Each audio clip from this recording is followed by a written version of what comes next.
وَلَقَدْ يَسَّرْنَا الْقُرْآنَ لِلذِّكْرِ فَهَلْ مِن مُّدَّكِرٍ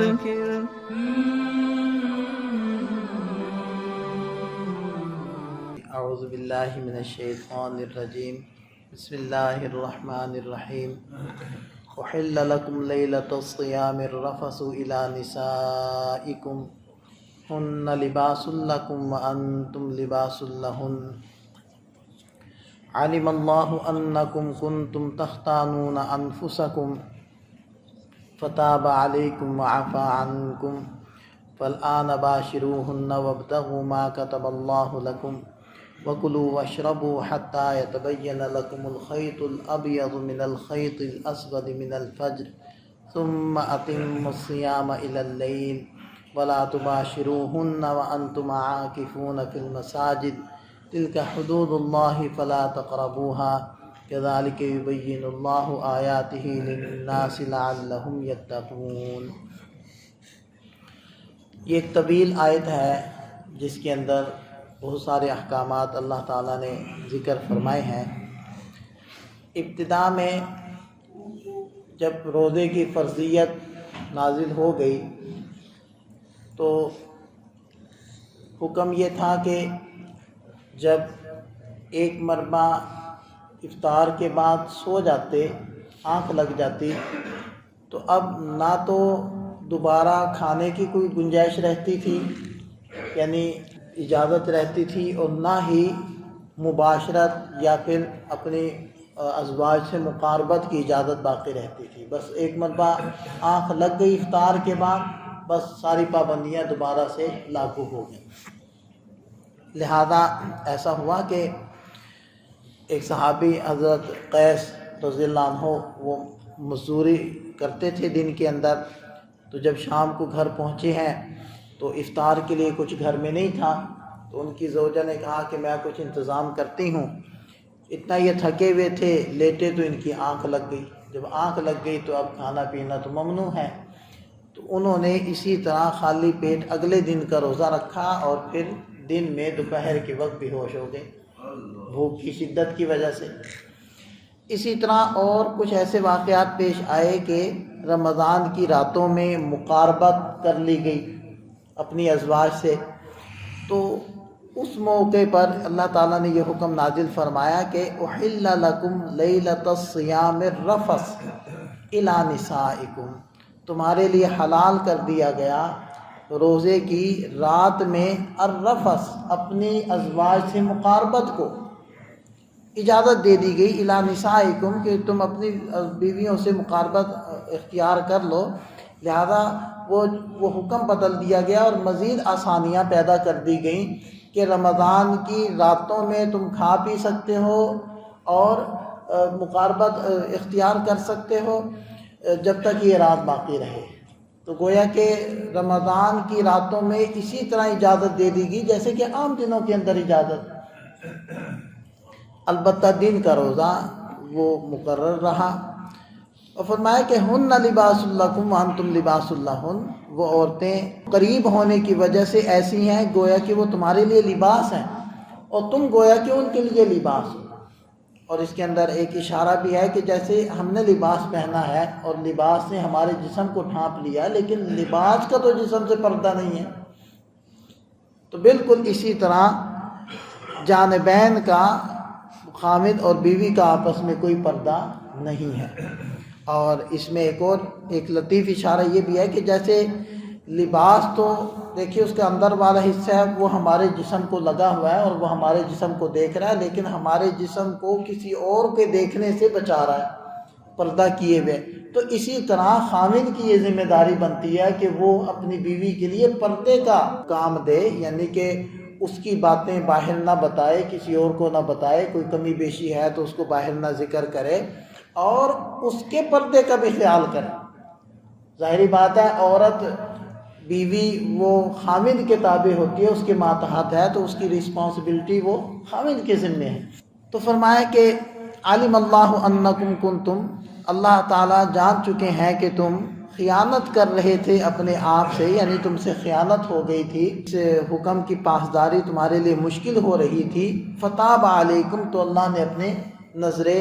رحمت تم پر فرمائی، وعفا عنکم، اور جو تم سے ہو چکا ہے پہلے اللہ نے وہ سب معاف کر دیا۔ فالآن باشروہن، اب تم اپنی ازواج سے مقاربت اختیار کر سکتے ہو، وابتغوا ما کتب اللہ لکم، اور تلاش کرو جو اللہ نے تمہارے لیے اولاد لکھ دی ہے اس کو، اس عمل سے تم تلاش کر لو۔ اور ما کتب اللہ لکم سے ایک یہ بھی مراد ہے، یہ بھی مراد ہے کہ جو اللہ نے تمہیں سکون تمہاری ازواج میں، لتسکنوا الیہا،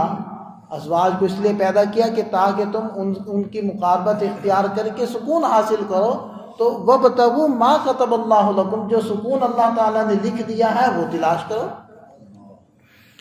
اور ایک اور اس میں اشارہ بھی مفسرین لکھتے ہیں کہ وابتغوا ما کتب اللہ لکم، اس سکون اور لذت کو تلاش کرو جو اللہ نے تمہارے لیے لکھ دیا، مطلب جہاں اللہ نے تمہیں حاصل کرنے کی اجازت دی ہے بس وہاں تک اس کو حاصل کرو، اس کے علاوہ جگہوں سے حاصل نہ کرو۔ آخر مقاربت میں بھی تو کچھ پابندیاں ہیں، ان پابندیوں کا خیال کرو۔ وَكُلُوا وَاشْرَبُوا، اور کھاؤ پیو، حَتَّى يَتَبَيَّنَ لَكُمُ الْخَيْطُ الْأَبْيَضُ۔ اب دیکھیں کہ پیچھے مجامعات اور مقاربت کی اجازت ہو، اور یہاں کھانے پینے کی بھی اجازت اللہ تعالیٰ نے دے دی کہ کھاؤ پیو یہاں تک کہ سفید دھاگا سیاہ دھاگے سے الگ ہو جائے، یعنی پھٹنا مراد ہے کہ جب صبح صادق طلوع ہو تو صبح صادق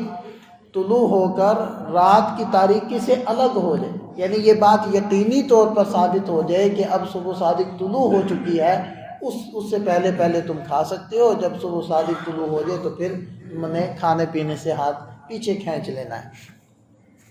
بقیہ یہ دیکھیں کہ بعض لوگ یہ سمجھتے ہیں کہ نہیں، صبح جب تک صبح صادق طلوع بھی ہو جائے تو اس کے بعد بھی کھا پی سکتے ہیں، اور وہ دلیلیں دے رہے ہوتے ہیں کہ جیسے نبی پاک صلی اللہ علیہ وسلم نے ارشاد فرمایا کہ حضرت بلال رضی اللہ عنہ کی اذان تمہیں کھانے پینے سے نہ روکے، بس اتنی بات کہہ کے وہ یہ دلیل بنا کر کہتے ہیں کہ نہیں جی اذان بھی ہو جائے تو آپ کھا پی سکتے ہیں، حالانکہ وہ پوری حدیث یہ ہے کہ آپ علیہ السلام نے فرمایا کہ حضرت بلال رضی اللہ عنہ کی اذان تمہیں کھانے پینے سے نہ روکیں، اس لیے کہ وہ رات میں ہی اذان دے دیتے۔ ہاں، ابن مکتوم رضی اللہ عنہ کی اذان کے اوپر تم لوگ کھانا پینا روک دو، اس لیے کہ وہ طلوع صبح صادق پر اذان دیتے ہیں۔ اب جب پوری حدیث کو پڑھتے ہیں تو وضاحت ہو جاتی ہے کہ اس سے کیا مراد ہے، اور قرآن بھی یہی بات کہہ رہے ہیں۔ ثم اتموا الصیام الی اللیل، پھر تم روزوں کو پورا کر لو رات تک۔ اب اہل سنت والجماعت اس سے یہی مراد لیتے ہیں کہ رات تک، یعنی جب سورج غروب ہو جائے تو غروب سے رات شروع ہو گئی، لہذا رات تک پورا کرنے کا حکم ہے، لہذا اب روزہ ہمارا پورا ہو گیا، افطار کر لیا جائے۔ اور اہل تشیع سے یہ مراد لیتے ہیں کہ رات کا لفظ آیا، ابھی تو سورج ڈوبا ہے، ابھی تو کچھ روشنی باقی ہے، رات ہونے دو، لہذا 10 منٹ وہ مزید انتظار کرتے ہیں تاکہ اندھیرا چھا جائے اور رات اچھے سے ہمیں نظر آئے تو ہم پھر افطار کریں گے۔ وَلَا تُبَاشِرُوهُنَّ وَأَنْتُمْ عَاكِفُونَ فِي الْمَسَاجِدِ، یہاں ایک اور حکم دیا گیا کہ عاکفون، جب تم اعتکاف کی حالت میں ہو مساجد میں تو پھر تم کھا پی تو سکتے ہو، لیکن مقاربت وہ نہیں تم اختیار کر سکتے بھلے رات ہی کیوں نہ ہو، یعنی کہ یہ ایک الگ سے حکم آ گیا کہ جیسے تمہیں کھانے پینے کی اجازت اعتکاف سے ہٹ کر ہے، اعتکاف کے اندر بھی تمہیں کھانے پینے کی اجازت تو ہے راتوں کو، لیکن مقاربت کی تمہیں اجازت نہیں ہے۔ تلک حدود اللہ فلا تقربوها، یہ اللہ کی حدیں ہیں، یہ اللہ کی باندھی ہوئی باؤنڈریاں ہیں، فلا تقربوها، ان کے قریب نہ جاؤ، یعنی ایسے اعمال اختیار مت کرو کہ جن سے خطرہ ہو کہ تم نافرمانی کر بیٹھو گے۔ اب ہر شخص اس کو سمجھ سکتا ہے کہ روزے کی حالت میں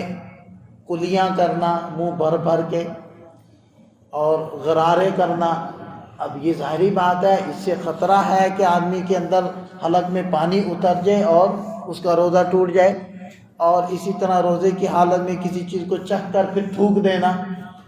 اب یہ بھی ایسی شکل ہے کہ اس سے روزہ ٹوٹے گا تو نہیں ہے لیکن ٹوٹنے کے قریب ہے. روزے کی حالت میں ٹوٹ برش کرنا، اب اس سے پیش منہ میں لگائی ہوئی ہے، جھاگ بھری ہوئی ہے تو خطرہ ہے کہ حلق میں اتر جائے، روزہ ٹوٹ جائے. اور بوس و کنار کرنا روزے کی حالت میں قریب ہے کہ مبتلا ہو جائے، روزہ ٹوٹ جائے. تو وہ تمام اعمال جو انسان کو روزہ ٹوٹنے کے قریب کر دیتا ہے، یہ حکم ہے کہ یہ اللہ کی حدیں ہیں، ان کے قریب بھی مت جاؤ، یعنی کہ وہ کام نہ کرو جس سے روزہ ٹوٹنے کا خطرہ ہو. كذلك يبين الله آیاتہ للناس لعلهم يتقون. اسی طرح اللہ تعالیٰ اپنی آیات، اپنے احکام لوگوں کے لیے بیان کرتے ہیں تاکہ وہ بچیں اور ان کے قریب نہ جائیں، ان کو توڑیں نہ، اور ان احکامات کی پاسداری کریں، ان کا خیال کریں.